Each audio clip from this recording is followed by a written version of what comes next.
కవితమ్మ గారు కానీ యునైటెడ్ పూలే ఫ్రంట్ కూడా మేము లెక్కలు సరైన లెక్కలు ఉన్నాయి, ఆ లెక్కల ఆధారంగా ఖచ్చితంగా గ్రామాల లెక్కలు పెట్టమని చెప్పినాం. ఏ గ్రామంలో మా కులం ఎంత, మా ఒడ్డరని ఎంత, మా మంగళని ఎంత, మా శాఖలని ఎంత, మా సాలని ఎంత, మా గౌడని ఎంత అని లెక్కలు పెట్టమన్నాం. ఇప్పటికి కూడా లెక్కలు పెట్టలేదు. లెక్కలు పెట్టపోగా మరి మేము చెప్పినాం, ఆ రోజు చెప్పినాం అఖిల పక్షాన్ని ఏర్పాటు చేయండి, ప్రధానమంత్రి తీసుకుపోని చెప్పినాం. అఖిల పక్షం ఆధ్వర్యంలో మరి మాలాంటి బీ సంఘాలం మరి ప్రజా సంఘాలం సామాజిక స్పృహతో కొట్లాడుతున్నటువంటి కవితమ్మ నాయకత్వంలో అందరూ కూడా అలాంటి నాయకత్వాన్ని గౌరవించి మరి రాష్ట్రపతి గారిని ప్రధానమంత్రి గారికి మరి సమావేశం ఏర్పాటు చేయడం. ఇప్పటికి కూడా మరి అలాంటి పూనుకోకపోవడం కేవలం కూడా 5, 6 తారీఖు 7 తారీఖు మేము పోతామంటున్నాం. అంటే రాష్ట్రపతి గారి బిల్లుని 90 రోజుల్లో మరి మరి ప్రవేశపెట్టి తీర్మానం రావాలని చెప్పి సుప్రీంకోర్టు చెప్తుంటే నేటికి మార్చి 21 అంటే నేటికి 128 రోజులు గడుస్తున్నా ఎప్పటి రాష్ట్రపతి దగ్గర బిల్లు ఎక్కడో అక్కడ ఉందో అక్కడే ఉన్నది. మరి ఇప్పుడు మాట్లాడుతున్నాం మేము కేవలం కూడా బీసీలు అంటే మరి ఓటు బ్యాంక్ ఏనా, మీకు ఓట్లేసేటువంటి ఆయుధంగా మమ్మల్ని చూస్తున్నారా? మేము ఖచ్చితంగా దేశాన్ని పాలించే శక్తి ఉన్న వ్యక్తులం, దేశానికి ఆర్థిక వ్యవస్థలో వెన్నుగొమ్మ వ్యక్తులం, ఉత్పత్తి కులాలం. నేడు కూడా మేము ఆశించుకుంటామంటే సిగ్గేస్తుంది, మేము చాలా బాధేస్తుంది. ఎందుకు ఆ మాట అంటున్నామంటే మనం ఆయన అంటాడు ఇక్కడ మాకెందుకో బాధేస్తుంది మరి బీజేపీని కాంగ్రెస్ చూస్తే. ఖబర్దార్ బీజేపీ కాంగ్రెస్ నాయకులారా, ఎందుకు ఆ మాట అన్నామంటే మీరేం మాట్లాడుతారు? ఇలా బిల్లు పెడతా అంటాడు, ఆడికి పోతాడు, ఆడ సభ పెడతాడు, ఆడ రాహుల్ గాంధీ రాడు, ఈడ పెడతాడు ఏమంటారుగా నువ్వు కొట్టు నేను ఏడుస్తా. చీకటి ఒప్పందంలో భాగంగా కాంగ్రెస్ పార్టీ బీజేపీ పార్టీ బీసీలను మోసం చేసే విధంగా అనిపిస్తుంది మాకు. మేము ఖచ్చితంగా చెప్తున్నాం మరి అయితే మీరు అనుకున్నట్టుగా మాకు రాజ్యాంగబద్ధంగా 42% రిజర్వేషన్ మాకు కావాలి. మరి ఇంకో మాట చెప్తున్నా, బిల్లులో మీరేదో చెప్పినో ముస్లిం అని మరి పెట్టినరా? మరి ముస్లిం పెట్టలేదా? 56% ఉన్నటువంటి జనాభాని మరి మాకు హక్కులు కల్పిస్తా అంటున్నావు. రాజ్యాంగబద్ధంగా 56% ఉన్నాం, 42% రిజర్వేషన్ ఇస్తా అని చెప్పినావు. అందులో మరి ఎవరిని తగ్గిస్తావు? మా సాలాన్ని తగ్గిస్తావా? మా గౌరవాన్ని తగ్గిస్తావా? మా ఒడ్రాన్ని తగ్గిస్తావా? ఎవరు తగ్గిస్తావు చెప్పాలి. మరి ముస్లిం ఉర్రాలే రాలా ఆ బిల్లులో? మరి ముస్లిం ఉంటే చెప్పండి, మేము కాదంటలేము. మరి వాళ్ళకి ఇచ్చే వాట ఎంత? ఏం చెప్పట్లేదు, ఎక్కడ గ్రామాల లెక్కలు చెప్పట్లేదు. కేవలం కూడా మతపరంగా కొంతమంది వ్యతిరేకిస్తామంటున్నాడు. మరి మతపరంగా మేము వ్యతిరేకం కాదు, మేము సామాజిక వెనుకబడిన కులాలం, బౌద్ధులం, సంచార జాతులం, ఉత్పత్తి కులాలం, సేవా కులాలం. మేము కూడా మమ్మల్ని అంటదానంగా చూస్తారు. మేము చూస్తున్నాం వాస్తవాలు కూడా.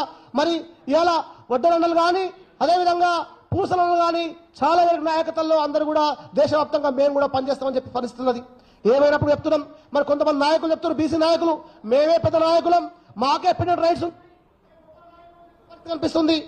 మరి నిజమే మీ నాయకులు మీరే, మరి మీ నాయకత్వంలో మరి ఎందుకు మీరు ముందు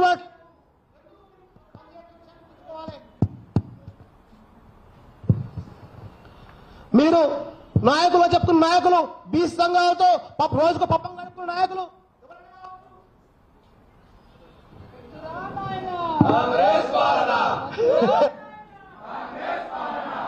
ఆయన బీసీ వాస్తవాలు కూడా సరే. ఏదేమైనప్పుడు కూడా ప్రజా సంఘాలుగా ఉన్న నాయకులు కావచ్చు, బీసీ ఉద్యమాలు చేసిన నాయకులు కావచ్చు, మరి మీరు పప్పంగుల కోసం మాట్లాడుతుర్రా, ప్రజాస్వామ్యబద్ధంగా బీసీల హక్కుల కోసం మాట్లాడుతుర్రా అని మాట్లాడుకోవాలి.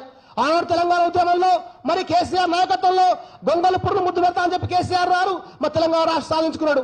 అలాంటి నాయకత్వం ఉన్నప్పుడు మరి మరి ఎవరి కోసం మాట్లాడుతున్నారు, ఎవరు మాట్లాడుతున్నారు అనేది వాళ్ళ జ్ఞానం ఉండాలి. జ్ఞానం లేకుండా వ్యక్తిగా దూషిస్తే ఉద్యమాలు తారుమారవుతాయి, ఉద్యమాలకు మేమే గొప్ప అని చెప్పుకునే పరిస్థితి కనిపిస్తున్నది. మేము చెప్తున్నాం ఇప్పటికీ మీకు సిగ్గుంటే సోలుంటే ఖచ్చితంగా ప్రజాస్వామ్యబద్ధంగా ప్రజా ఉద్యమంగా బీసీలకు మారాలి, ప్రజాక్షేత్రంలో పోవాలి.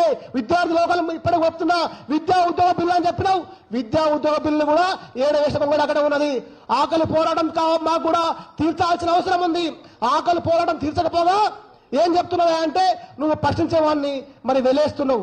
వెలేస్తే కాదు కలేసుకుంటూ వస్తుంది. ఖచ్చితంగా సామాజికంగా వెనుకబడిన కులాలతో పాటు సమాజ కులాలతో పాటు ఖచ్చితంగా మనందరం కూడా కలిసి పనిచేయాల్సిన అవసరం ఉంది. ఇలాంటి నాయకత్వాన్ని గౌరవించకపోతే రాబోయే రోజుల్లో సంఘ బహిష్కరణ ఎవరు చేస్తారో ప్రజలు అవకాశం వచ్చినప్పుడు గుర్తిస్తారు. అవసరం వచ్చినప్పుడు కర్రు కాల్చి వాత ఉండేది నిజం.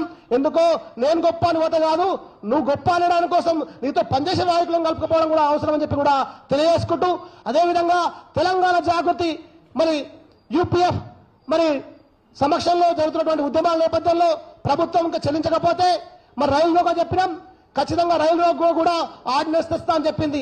ఆలోచించడం ఇప్పటికి కూడా ఆగుతున్నాం, కానీ రైలు రోకో ఆగలేదు. రైలు ఆగేది ఖచ్చితం.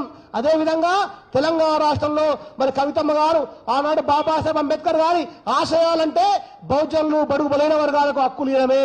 ఆ హక్కుల కోసం పోరాడే నాయకుని కోసం అసెంబ్లీలో విగ్రహం పెట్టమని చెప్పి పోరాడేటువంటి నాయకురాలు కవితమ్మ గారు. అలాంటి నాయకురాలు ఈ రోజు మరొకసారి మరి బహుజనుల కోసం పోరాడుతందుకు సంసిద్ధులై ఖచ్చితంగా 72 గంటల పాటు దీక్షకు పూనుకోవడం కూడా మరి బహుజన ఉద్యమంగా, బీసీ ఉద్యమంగా రాబోయే రోజుల్లో దేశవ్యాప్త ఉద్యమాలకు కూడా నాంది పలికే విధంగా ఉందని చెప్పి కూడా మనం గుర్తు చేసుకోవాలి. ఇలాంటి అవకాశాలు ఏమొచ్చినా రాబోయే రోజుల్లో విద్యార్థులు, ఉద్యోగులు అందరూ కూడా ఆనాడు తెలంగాణ ఉద్యమంలో ఎట్లయితే పనిచేసినామో అదే విధంగా భాగస్వాములై బీసీ ఉద్యమాన్ని, బహుజన ఉద్యమాన్ని నడపకపోతే మరి ఇప్పుడు మోసపోతున్నాం. 78 సంవత్సరాలుగా మనం మోసపోతున్నాం. ఇక మోసపోయేది లేదు, గోసపోయేది లేదు. వాని ఘోషుడుగా కొనొట్టేది మాత్రం వాస్తవం అని చెప్పి గుర్తుపెట్టుకోవాలి.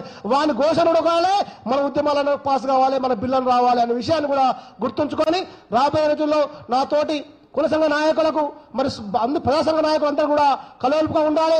ప్రభుత్వాన్ని చెప్తున్నాం, మీరు అఖిల పక్షాలు ఏర్పాటు చేయండి. వెంటనే అఖిల పక్షంలో ఈ బీసీల కోసం మాట్లాడే నాయకులను కలుపుకుపోయి మీరు మాట్లాడితే బాగుంటది. రాజ్యాంగబద్ధంగా బిల్లు లేకుండా రాజకీయం కోసమే బిల్లులు చేస్తే మాత్రం ఖచ్చితంగా అది అవమానం అవుతాయి. అది బీసీలకు అవమానం జరుగుతో పాటు వాళ్ళ ఆకలి కూడా, ఆత్మహత్యలకు కూడా కారణమయ్యే అవకాశం ఉంది. కాబట్టి ప్రభుత్వం వెంటనే సమస్యల పరిష్కారం కోసం పూనుకోవాలని చెప్పి కూడా కోరుతున్నాం. ఖబర్దార్ కాంగ్రెస్ పార్టీ, బీజేపీ నాయకులు రెండు అనే విషయాన్ని గుర్తుంచుకోవాల్సిన విషయం ప్రజలు గుర్తిస్తున్నారు. ఖచ్చితంగా మీకు ఏ మాట చిత్తశుద్ధి ఉంటే మాత్రం ఖచ్చితంగా మరి ఆ బిల్లును వెంటనే మరి తేవాల్సిన అవసరం ఉందని చెప్పి కూడా